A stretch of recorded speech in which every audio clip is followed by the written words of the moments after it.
Roman Reigns तो WWE से छुट्टी लेके चले गए क्योंकि पहले सेथ रॉलिंस और उसकी टीम को ये होता था कि रोमन रेंज जैसा बंदा बैक स्टेज में मौजूद है, क्योंकि रोमन रेंज का डब्ल्यूडब्ल्यूई में मौजूद होना ये बहुत बड़ी बात थी सेथ रॉलिंस और उसकी टीम के लिए भी। और अब उनको बहुत अच्छी तरह से पता है कि Roman Reigns street fighter movie के लिए बिजी जा रहे हैं, इसलिए अब सेथ रॉलिंस और उसकी टीम पहले से भी ज्यादा बेलगाम हो चुकी है। और अब रोमन रेंज के अलावा सेथ रॉलिंस की टीम के हत्थे एक और बंदा चढ़ गया है और आगे क्या कुछ डब्ल्यूडब्ल्यूई में होने वाला है बहुत अच्छी तरह से एक्सप्लेन करेंगे। तो रेसलिंग के दीवानों, रॉ ने एक ऐसा मंजर दिखाया जिसने हर किसी को हैरान कर दिया। एक बार फिर सेथ रॉलिंस और उनका फैक्शन सब पर भारी पड़े। उन्होंने ना सिर्फ सीएम पंक और एले नाइट को तबाह किया बल्कि एक ऐसे वापिस आने वाले वर्ल्ड चैंपियन का भी बुरा हाल कर दिया जिसका कोई सोच भी नहीं सकता था। क्या हुआ, क्यों हुआ और इसका मतलब क्या है, ये वीडियो आखिर तक जरूर देखिए क्योंकि हम इस राज से पर्दा उठाएंगे और आपको बताएंगे कि डब्ल्यूडब्ल्यूई की कहानी अब किस बड़े मोड़ पर आ चुकी है। इसलिए वीडियो में आगे बढ़ने से पहले हमारे इस चैनल सुल्तान ऑफ रेसल को सब्सक्राइब कर दें और वीडियो को लाइक एंड शेयर कर दें। इस हफ्ते रॉ पर सबकी नजरें सीएम पंक और एले नाइट पर थीं।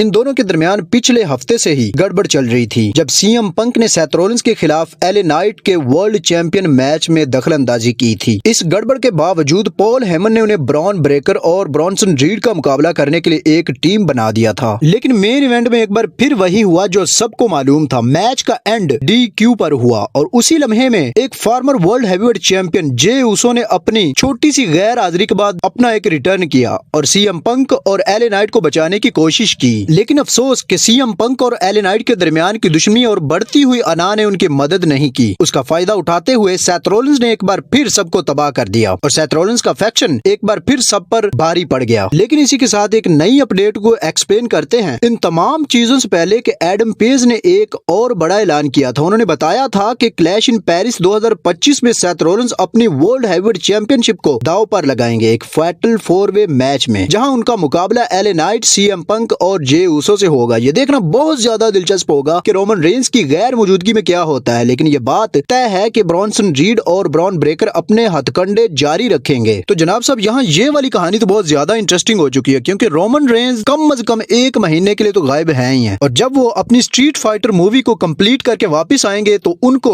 कौन सा चैंपियन देखने को मिलेगा, क्योंकि उनकी दुश्मनी फिलहाल सेथ रॉलिंस के साथ चल रही है और उनके पास एक वर्ल्ड हैवीवेट टाइटल भी है। और अगर वो world heavyweight title Seth Rollins के पास मौजूद होता है और उस दुश्मनी को उसके साथ निभाया जाता है तो और भी मजा आने वाला है। लेकिन अगर सेथ रॉलिंस से वो टाइटल छिन जाता है तो फिर वो मजा नहीं रहने वाला, क्योंकि सेथ रॉलिंस ने हमेशा रोमन रेंज को ज्यादा बड़ा धचका देने की कोशिश की और यहाँ पर अगर रोमन रेंज वापस आएंगे और वो टाइटल सेथ रॉलिंस के पास मौजूद होगा और फिर अगर रोमन रेंज सेथ रॉलिंस को हराते हैं तो फिर सेथ रॉलिंस को बहुत बड़ा धचका लगने वाला है। इसलिए वो टाइटल जरूरी है कि सेथ रॉलिंस के पास ही मौजूद रहे रोमन रेंज के आने तक। इसलिए जब रोमन रेंज वो टाइटल सेथ रॉलिंस से छीनेंगे तो डब्ल्यूडब्ल्यूई में मजा दोबाला हो जाएगा। तो जनाब साहब, अब मौजूदा सवाल ये है कि क्या सीएम पंक और एले नाइट अपनी अना को एक तरफ रखकर सेथ रॉलिंस का मुकाबला कर पाएंगे या जे उसो इन दोनों को इकट्ठा करने में कामयाब हो जाएंगे। क्लैश इन पेरिस में क्या होने वाला है ये जानने के लिए हमारे साथ जुड़े रहें। आपका क्या ख्याल है इस सूरत हाल के बारे में? अपनी राय नीचे कमेंट सेक्शन में जरूर बताइएगा। तो मिलते हैं नेक्स्ट वीडियो में। मजीद इसी तरह के अपडेट्स के लिए हमारे इस चैनल को सब्सक्राइब करें।